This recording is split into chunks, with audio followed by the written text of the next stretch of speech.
Oi pessoal, hoje nós vamos começar a falar sobre Prolog, uma linguagem de programação que se encaixa no paradigma lógico.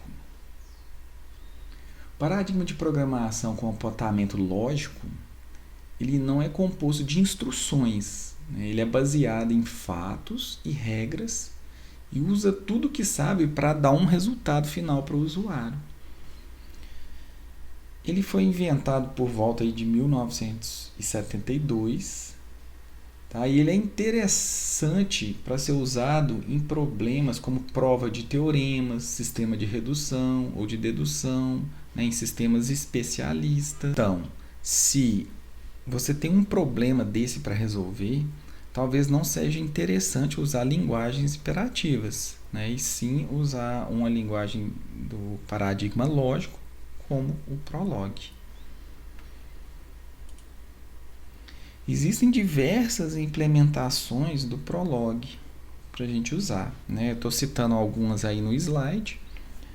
Nós vamos usar essa quarta opção, que é o SWI Prolog, né? Simplesmente porque é de fácil instalação e tem uma boa documentação inicial.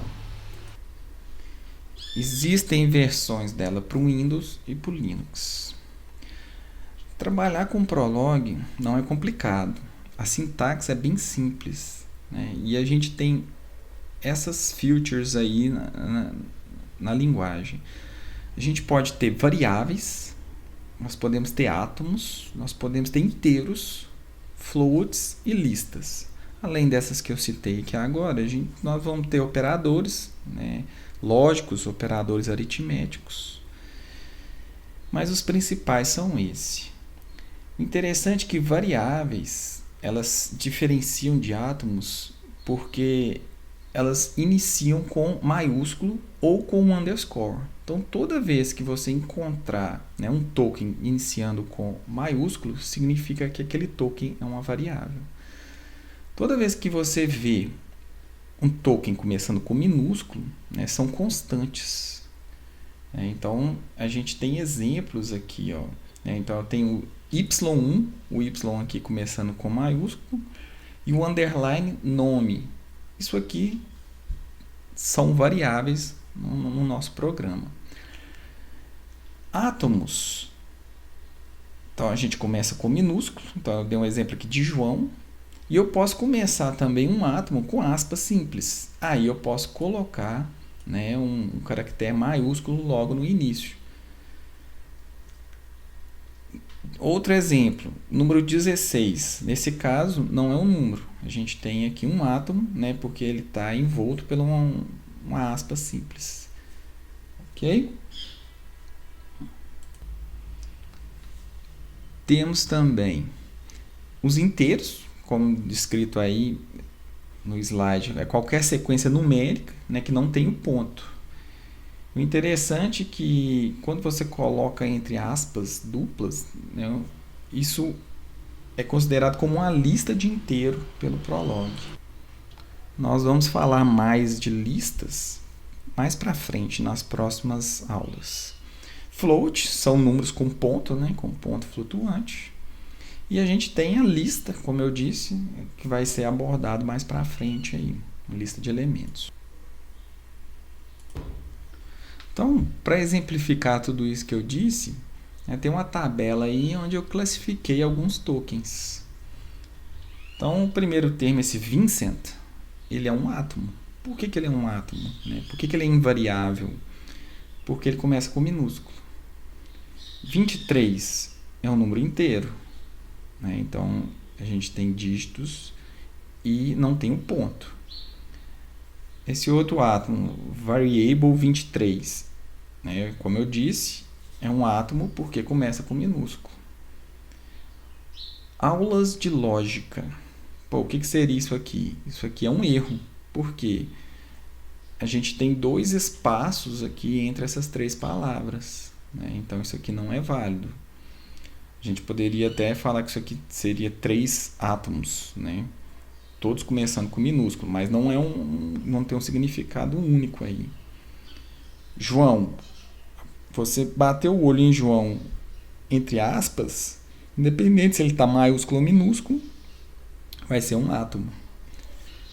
Próximo elemento, aqui a gente tem uma lista, né? E o interessante é que o segundo elemento dessa lista é uma outra lista. Prosseguindo, a gente tem esse termo aqui em inglês, né, em que começa com maiúsculo, então uma variável. Né? Sendo uma variável, eu vou poder mudar o valor que vai estar contido dentro dela. Prosseguindo, 65 pontos. Isso aqui resulta em erro. Né? Então, se você colocou um ponto, você tem que informar as casas decimais. O que é feito no exemplo de baixo. Então, aqui está correto, né? E o compilador Prolog ele vai conseguir identificar isso. Prosseguindo, a gente tem algo que a gente vai usar bastante, né, durante essas aulas, que são as variáveis anônimas. Né? Então, o underline aí, ele é uma variável em que você pode jogar um valor nela. Né? Prosseguindo, a gente tem um átomo, né? Agora sim, ó, de forma correta, a gente colocou aulas de lógica. Tem um espaço entre os três tokens, só que a gente tem a aspas simples delimitando eles, né? Criando um átomo só. Como eu disse, aspas duplas significam uma lista. Tá? Então, eu tenho um Azinho aqui, que vai ser um caractere ASCII, né? Então vai ser um número inteiro aí. E aqui eu tenho uma lista que a gente chama uma lista vazia. Né? Então, eu tenho aqui abre e fecha colchete, e não tem nenhum elemento dentro dessa lista, mas ela não deixa de ser uma lista. No Prolog, a gente também tem alguns elementos básicos de linguagens imperativas que são parecidos, né, com os imperativos, que são o comando write e o comando read. Então a gente consegue printar alguma coisa na tela ou ler algum comando do teclado. Certo? E então aqui a gente tem alguns exemplos. Tá? O primeiro está correto, então eu usei o comando write e passei entre aspas simples o termo que eu quero imprimir no console, no caso. Segundo exemplo, né, o compilador retorna um erro. Prosseguindo, write x é uma variável, né, então ele vai conseguir interpretar isso, por isso que não ocorreu erro. Por último, write João está correto também, porque eu estou imprimindo um átomo, né, então eu vou imprimir esse conteúdo João. De forma similar, a gente tem um comando read, né, então eu estou falando para ler do teclado e jogar o valor, né, na variável x, porque começou com maiúsculo. Então, essa segunda linha, né, resulta em erro. Por quê? Porque eu estou pedindo para ler e estou usando um átomo aqui. Né? Então, ele não consegue sobrescrever um átomo, ele é imutável. Prosseguindo, read João, então a variável João. Né? E embaixo, da mesma forma que eu tinha dito antes, dei um read e estou usando um átomo aqui dentro. Né? Então, isso vai acarretar em erro. Junto com esses comandos de write, nós podemos usar alguns caracteres especiais de impressão, que são o NL, né, que significa New Line. Ou eu posso usar o /N ou /L. Todos vão quebrar uma linha na hora da impressão. E tem alguns comandos tradicionais também de linguagens imperativas, como /R de retorno de carro, /T para tabulação. Eu posso usar esse %% para imprimir o símbolo de porcento. E por que, né, disso? Porque o porcento, ele, vocês podem olhar embaixo aí no slide, que ele é para inserir um comentário no código-fonte. É o comentário de uma linha. Se você quiser um comentário com mais linhas, você usa o /*, asterisco, barra. Bom, visto isso, a gente pode ter o primeiro contato com a ferramenta. Então, depois de instalado, né, a gente pode abrir o editor. Ele tem essa seguinte visual aí, em que ele é dividido basicamente em 3 partes. Eu tenho aqui os menus e o toolbar, né, que me dão diversas opções para execução do programa. Eu tenho aqui no centro, né, uma janela, um editor, onde que eu vou realmente programar na linguagem. E eu tenho essa terceira parte aqui, né, que é responsável pela execução em si do programa, pela consulta que a gente vai fazer, né, na nossa base de conhecimentos aqui. A primeira coisa que a gente pode fazer é criar um arquivo novo. E nesse arquivo é onde vai estar o nosso programa em Prolog. A gente pode salvar, né, em uma pasta qualquer. Deixa eu salvar aqui.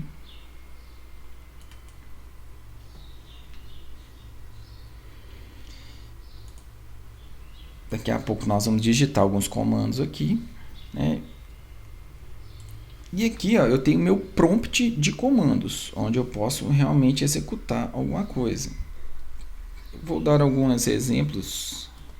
Por exemplo, eu posso usar esse comando atom e perguntar se João é um átomo. Toda consulta que a gente for fazer, a gente tem que terminar essa consulta com um ponto, com um token ponto, indicando que é o fim da nossa consulta, né? Então, depois que eu digitei isso, eu posso dar um Enter e ele deu um retorno. Aqui, o meu editor está configurado para não retornar nada quando for true, né? Quando a resposta for verdadeira. Então, João é um átomo, né? Ele não disse nada, isso significa que é verdade. Se eu colocar 12, né, é um átomo, então eu vou dar um Enter e ele vai dar que é false. Então eu posso usar esse predicado var para ver se isso é uma variável. Então 12 é uma variável. Aqui eu dei um Enter, a resposta foi false. Se eu colocar João, der um Enter, ele vai retornar verdadeiro, né? João é uma variável. Posso usar também number, né? Então eu vou colocar 12 é um número. Lembrando de colocar o ponto final no fim da consulta. Enter, verdadeiro. Por fim, eu tenho um que chama isList. Eu pergunto assim, essa lista vazia é uma lista? Vou dar um Enter, verdadeiro. Como eu disse, aqui nessa parte, nós escrevemos os nossos programas, né? Aqui nós vamos colocar nossos fatos, nossas regras. Apenas como um exemplo, vou colocar aqui uma regra, a gente vai entender melhor, né, o que é cada pedacinho disso aqui. Mas eu vou usar o comando write. Vou colocar um átomo aqui, que é digite o valor de x.